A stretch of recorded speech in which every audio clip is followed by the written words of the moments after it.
Come yes, come in. Good afternoon sir. बैठिए।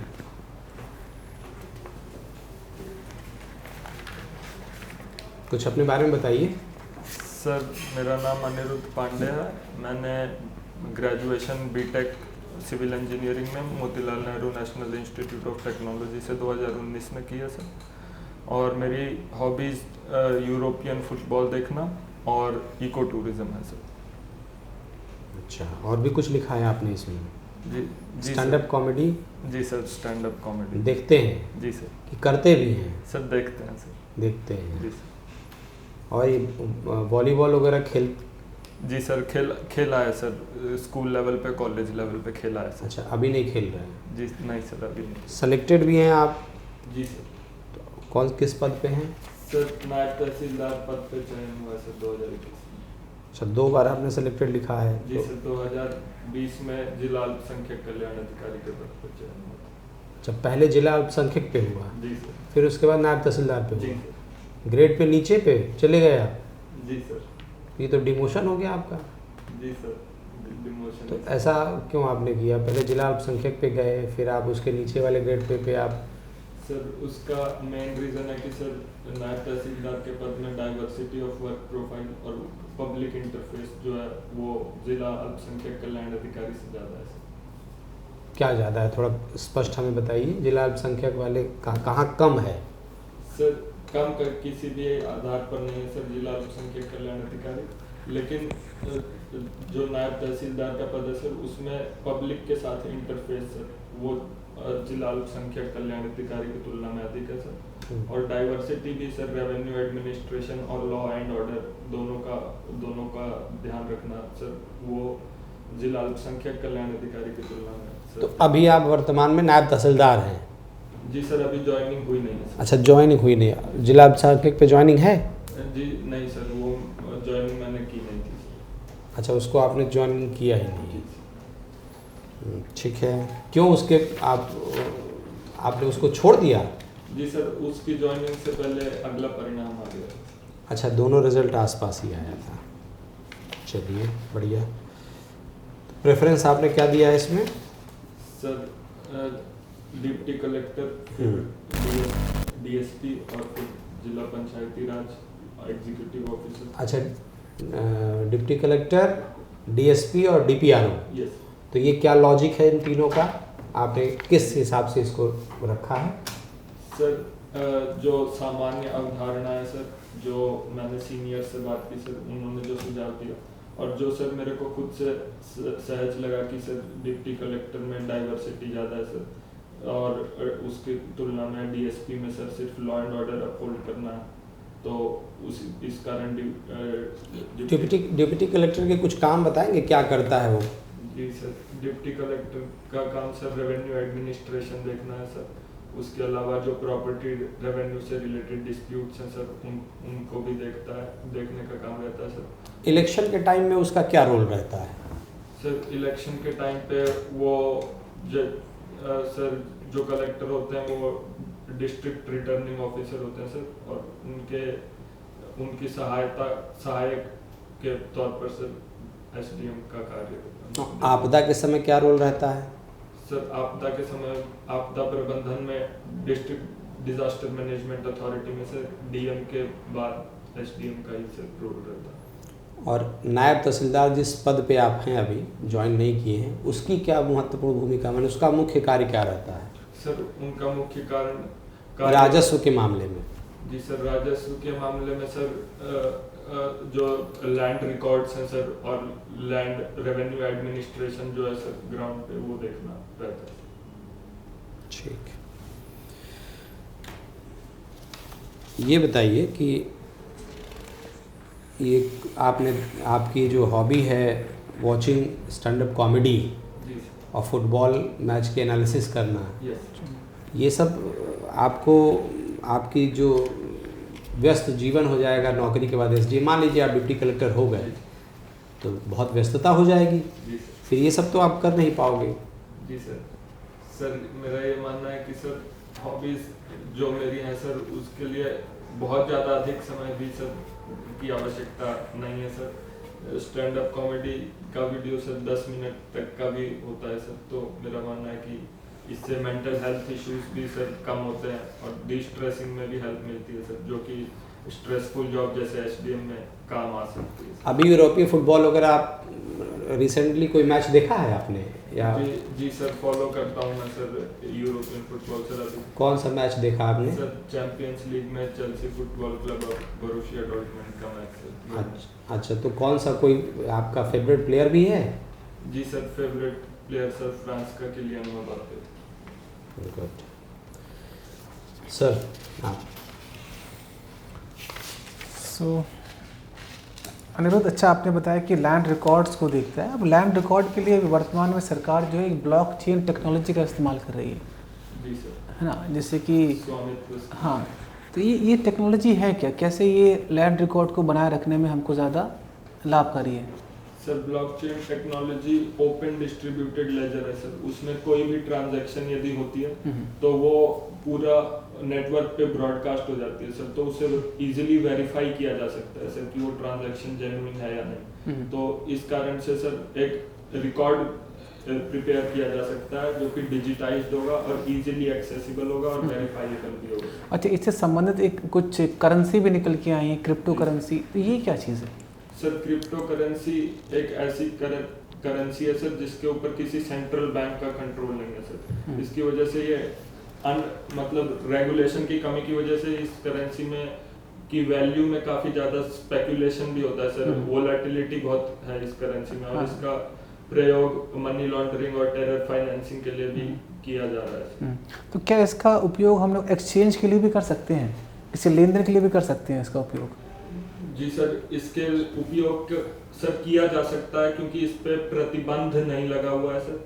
और यदि लेने वाला और देने वाला दोनों अगर सर रेडी हो, विलिंग हो, तो ट्रांजैक्शन हो सकता है। सामान्य रूप से इसका इस्तेमाल कर सकते हैं हम लोग क्रिप्टो करेंसी का? सर जहाँ तक मेरी सीमित ज्ञान है सर, भारत में इस समय इस पे सामान्य ट्रांजैक्शन के लिए सर प्रतिबंध है, लेकिन मेरे को ज्ञान इसका तोड़ क्या निकाला गया है? अभी हाल ही में एक इसके जगह पर कुछ और करेंसी को लेके आया गया, वो क्या है? Sir central bank digital currency के ऊपर पायलट टेस्ट आरबीआई कर रही है सर, जो कि सेंट्रल बैंक के द्वारा बैक्ड डिजिटल करेंसी है। अच्छा, ये दो प्रकार की हैं, रिटेल भी है, एक होलसेल है, तो ये ऐसा क्यों? इसका क्या अर्थ क्या है इसका? सर इसमें माफी चाहूंगा, मेरे को ज्ञान से। अच्छा, ये कैसे कार्य करेगी? जो करेंसी है, जो डिजिटल करेंसी यहाँ पर है, ये कैसे काम करेगी? सर इसके बारे में जो मेरा ज्ञान है सर वो यही है कि जैसे मीन्स एक वॉलेट के फॉर्म में सर, डिजिटल वॉलेट के फॉर्म में सर इसको ट्रांसफर किया जा सकेगा सर, एक अकाउंट से दूसरे अकाउंट के बीच में सीधे ट्रांजैक्शन हो जाएगा। तो अभी जो हम लोग करते हैं, ऑनलाइन पेमेंट करते हैं, उससे अलग कैसे होगी भाई? वहाँ पर भी हम लोग ट्रांजैक्शन हम लोग ऑनलाइन ही कर रहे हैं, यहाँ पर भी हम लोग करेंगे यहाँ पर ही। सो वर्तमान की यहाँ पर जो लेन देन क्रिया है उससे और इससे ये जो आपका जो करेंसी है, इन दोनों में क्या फ़र्क रहेगा? सर माफी चाहूँगा सर, इस बारे में अधिक ज्ञान। अच्छा ठीक, कोई बात नहीं। अभी हाल ही में जो बीबीसी का जो एक इशू उठा है यहाँ पर जो है, तो उससे आप क्या समझते हैं? जो हम लोग कह रहे हैं कि ये इनकम टैक्स डिपार्टमेंट सर्वे है, तो ये वाकई में सर्वे है?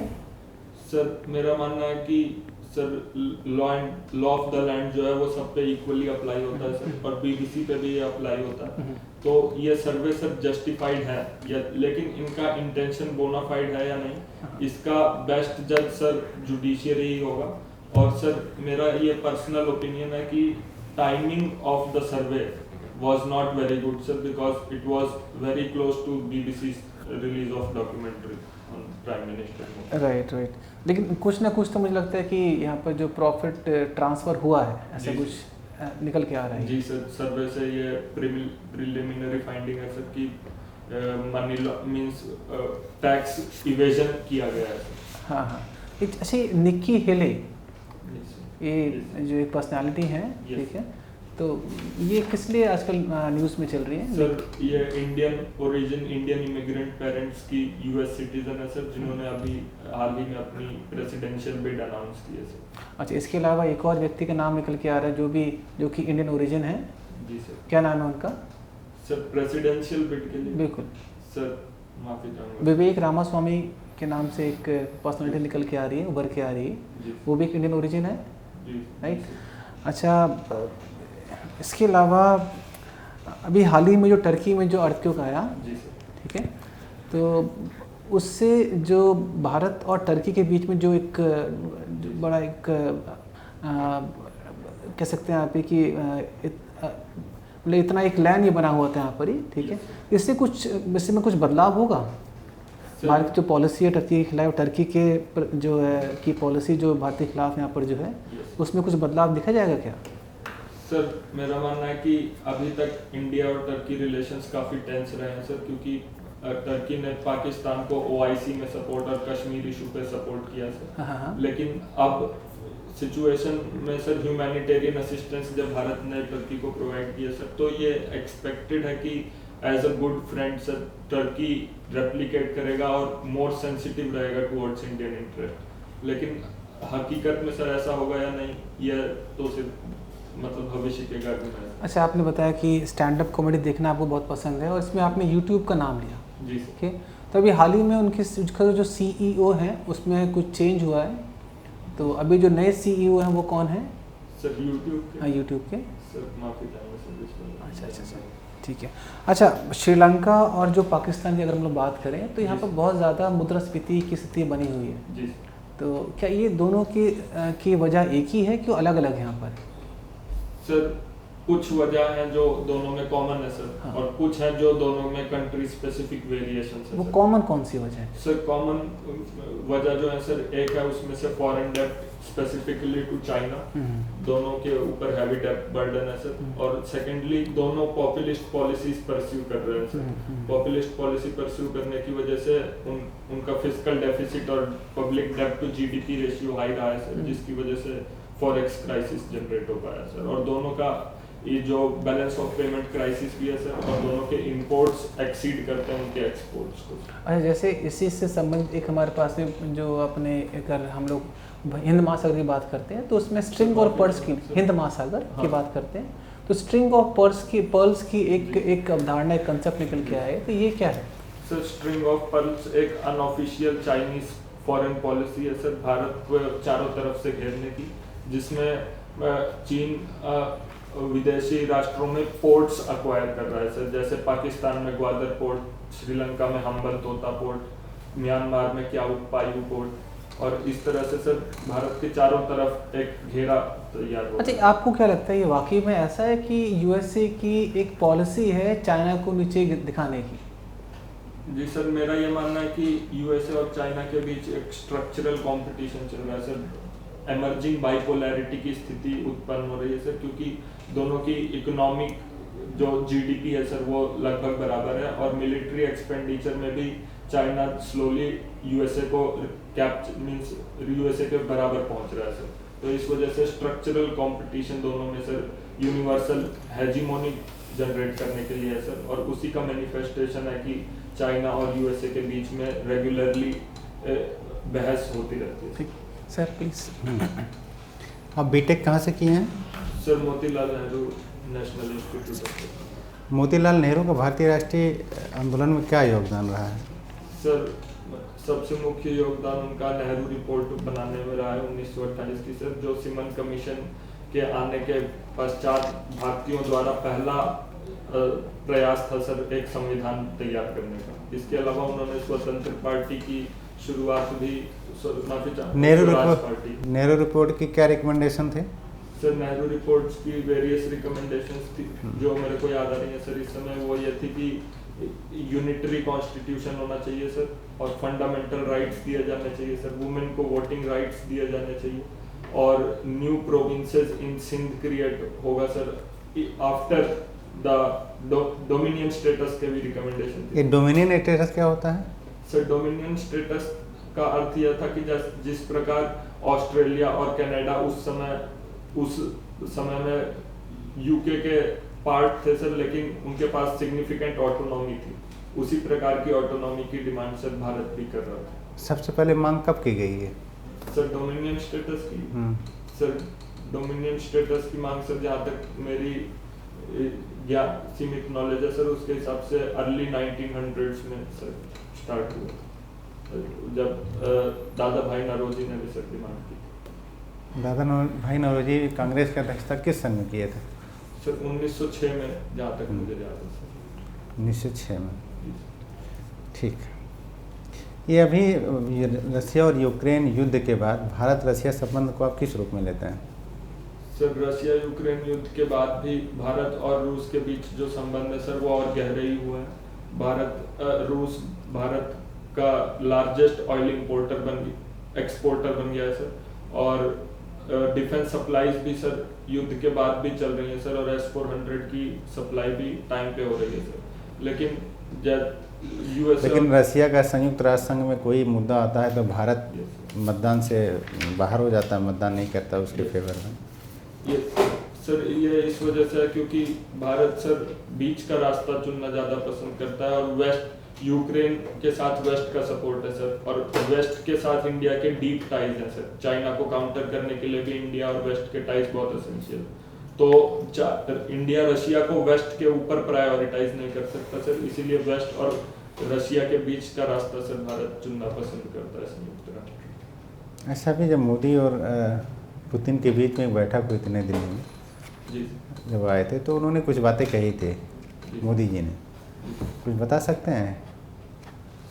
सर माफ़ी चाहूँगा सर, इस बारे में सीमित किया। अच्छा, आपको क्या लगता है कि रशिया सही कर रहा है यूक्रेन पर अटैक करके या गलत है?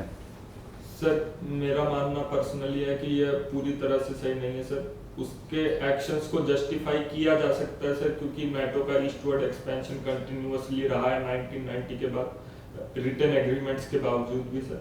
लेकिन मेरा मानना है कि टेरिटोरियल इंटेग्रिटी और सोवरेंटी ऑफ यूक्रेन के ऊपर कहीं ना कहीं सर थोड़ा खतरा आया है, जो कि अवॉइड किया जा सकता था और डिप्लोमेटिकली मुद्दों का हल निकाला जा सकता था सर। तो किसके तरफ से प्रयास नहीं हुआ, रशिया की तरफ से या यूक्रेन की तरफ से? सर मेरा मानना है कि दोनों की तरफ से प्रयास में कहीं ना कहीं कमी थी सर। रशिया ने भी यूक्रेन से बातचीत करने के लिए सर पूरा प्रयास नहीं किया, और यूक्रेन ने भी रशियन नहीं, उसने तो शर्त रखा था कि आप जो है पहले नाटो की सदस्यता नहीं लेंगे, हम सारी मांगे आपकी मान लेंगे। जी सर। तो कमी तो रशिया यूक्रेन की लग रही है। जी सर, दोनों तरफ से सर मेरा पर्सनल जो व्यू है सर, दोनों पार्टी थे। अच्छा, अभी आपने आज देखे होंगे पेपर में अमेरिकी सीनेट ने अरुणाचल प्रदेश पे भारत की सत्ता को मान लिया। जी सर। इससे क्या प्रभाव पड़ेगा? सर मैकमोहन लाइन के अकॉर्डिंगली सर जो अरुणाचल प्रदेश है वो भारत का हिस्सा है सर, लेकिन चीन इस लाइन को नहीं मानता है, और वो अरुणाचल प्रदेश को साउथ तिब्बत का पार्ट मानता है सर। ऐसे में यूएसए का इंडिया को सपोर्ट करना इंडिया के क्लेम पे अरुणाचल प्रदेश के ऊपर और सपोर्ट करेगा सर, और चाइना का जो क्लेम है अरुणाचल प्रदेश पे वो वीकन होगा सर। ठीक है। अच्छा, ये बताइए, अभी विश्व हिंदी सम्मेलन हो रहा है, कहाँ पे हो रहा है? सर फिजी में हो रहा है सर, नादी जगह। अच्छा, तो हिंदी जो है संयुक्त राष्ट्र संघ के इतने प्रयासों के बाद आधिकारिक भाषा नहीं बन पा रही, जी सर। क्या कारण है? सर इसका जो कारण मुझे समझ आता है सर, एक तो वो है कि ये ग्लोबल साउथ की भाषा है सर, और यूनाइटेड नेशंस में ग्लोबल नॉर्थ का डोमिनेशन रहा है सर। ज़्यादातर आधिकारिक भाषाएं जो हैं वो भी ग्लोबल नॉर्थ की भाषाएं हैं सर। तो साउथ कोलैबोरेशन की कमी के कारण और voice of the south in UN कम होने के कारण सर आधिकारिक दर्जा हिंदी को नहीं मिला सर। और दूसरा एक कारण ये भी समझ आता है सर कि हिंदी के नंबर ऑफ स्पीकर्स भले ही अधिक हों, लेकिन वो राष्ट्र जहाँ पे वो बोलचाल की भाषा है सर वो सीमित है सर। तो भारत की तरफ से इसके लिए कुछ प्रयास किए जा रहे हैं? जी सर, हाल ही में सर भारत की तरफ से प्रयास किया जा रहा है कि उसे आधिकारिक दर्जा दिया जाए सर, और विश्व हिंदी सम्मेलन भी उसी दिशा में एक प्रयास है सर। इसका एक कारण तो ये भी माना जाता है कि संयुक्त राष्ट्र संघ के जो नियम और कानून है वो इसके फेवर में नहीं है। जी सर। इसके संदर्भ में भारत ने क्या प्रयास किया अभी तक? सर माफ़ी चाहूँगा, इस बारे में ज्ञान सीमित है सर। अच्छा, एक लास्ट क्वेश्चन आप बता दीजिए, एथिक्स के बारे में जानते हैं? जी सर। क्या है एथिक्स? सर एथिक्स एक सेट ऑफ स्टैंडर्ड्स है सर, जो एक व्यक्ति अपने ऊपर जो सोसाइटल स्टैंडर्ड्स हैं सर, जो व्यक्ति फॉलो करता है ताकि वो एक सोसाइटली एक्सेप्टेबल वे में बिहेव कर सके सर। तो जो सोसाइटी में नहीं है उसके ऊपर एथिक्स नहीं लागू होता? Sir society to society very होता है सर। नहीं, अगर कोई सोसाइटी में नहीं है तो उस पर एथिक्स लागू होगा कि नहीं लागू होगा? सर मेरा ये मानना है कि सर हर व्यक्ति किसी न किसी सोसाइटी का मेंबर होता है सर। नहीं, कोई अंटार्कटिका में चला गया तो? जी सर, तो उसके ऊपर सर कौन सा एथिक्स लागू होगा सर, उसके बारे में मुझे ज्ञान नहीं है सर। ठीक है सर। आप ये बताएं, किसी तहसील में आपको डिप्टी कलेक्टर बनाया जाता है, जी सर। उस तहसील को बिल्कुल आप मॉडल तहसील बनाना चाहते हैं, जी सर। क्या है आपका वर्क माने आपकी शैली या काम करने का आपका क्या तरीका होगा या क्या प्राथमिकताएं होंगी? सर वो मुख्यतः उस बात पे डिपेंड करेगा सर कि वो तहसील कहाँ पे है और उस तहसील की स्पेसिफिक समस्याएं क्या क्या हैं सर। जैसे उस स्पेसिफिक तहसील में यदि एग्रीकल्चरल वर्क ज़्यादा है सर और एग्रीकल्चरल पॉवर्टी ज़्यादा है सर, तो मेरा focus land reform, productivity enhancement sir, easy accessibility of organic agriculture and other such things रहेगी सर। यदि उस तहसील में सर महिलाओं की स्थिति सही नहीं है सर, तो उस दिशा में मेरे प्रायोरिटी ज़्यादा रहेगी सर। तो तहसील की कहाँ पे पोस्टिंग है सर, उस पर काफ़ी हद तक डिपेंड करेगा। ये बताइए, जो कन्या भ्रूण हत्या जो गर्भ में हो जाती जी सर। किया जाता है, इसके तो आंकड़े भी हमारे पास हैं यस सर। कि किस ज़िले में किस प्रांत में सबसे ज़्यादा होता है, यस सर। फिर भी हम उसको कंट्रोल नहीं कर पाते हैं ठीक से, Yes. ऐसा क्यों? सर क्योंकि लॉज होने के बाद भी सर उनके इम्प्लीमेंटेशन के लिए सोसाइटी में अवेयरनेस और सोसाइटी का सपोर्ट एक हद तक आवश्यक है सर। और जब तक इंस्टीट्यूशनलाइज्ड पैट्रियार्ची सोसाइटी में एग्जिस्ट करेगी सर, तब तक लॉज का एनफोर्समेंट सिर्फ एडमिनिस्ट्रेशन के द्वारा करना मुश्किल होगा सर। इसीलिए पैट्रियार्ची को काउंटर करने के लिए बेटी बचाओ बेटी पढ़ाओ और अन्य सर अवेयरनेस कैंपेन्स चलाए जा रहे हैं सरकार द्वारा, ताकि कन्या भ्रूण हत्या का धीरे धीरे सही लेकिन इलाज सर संभव होगा। लास्ट सवाल, जी इतना बड़ा देश है जी और हम लोग यूरोप के क्लब के बराबर भी फुटबॉल टीम नहीं खड़ा कर पाता है, जी सर। क्यों? सर इसके कई कारण हैं सर। मुख्य कारण यह है कि भारत में क्रिकेट की पॉपुलैरिटी ज़्यादा है सर, और दूसरा कारण यह है कि भारत में स्पोर्टिंग कल्चर और स्पोर्टिंग इंफ्रास्ट्रक्चर सर यूरोप के तुलना में सर अभी उस लेवल तक नहीं पहुंच पाया। क्यों नहीं कर पा रहे हैं हम लोग? सर उसके लिए फाइनेंशियल इन्वेस्टमेंट सर और पेरेंटल सपोर्ट सर। पेरेंट्स का मानना है कि चिल्ड्रन को सेफ कैरियर परस्यू करना चाहिए सर, जो आजकल स्पोर्ट्स को अभी तक पूरी तरह से वो स्टेटस नहीं मिला है sir of a safe career sir. After retirement of a sports person sir उसके पास कैरियर अपॉर्चुनिटीज कम होती हैं सर, इन सब कारणों की वजह से। ठीक, थैंक यू। ठीक है, चाहिए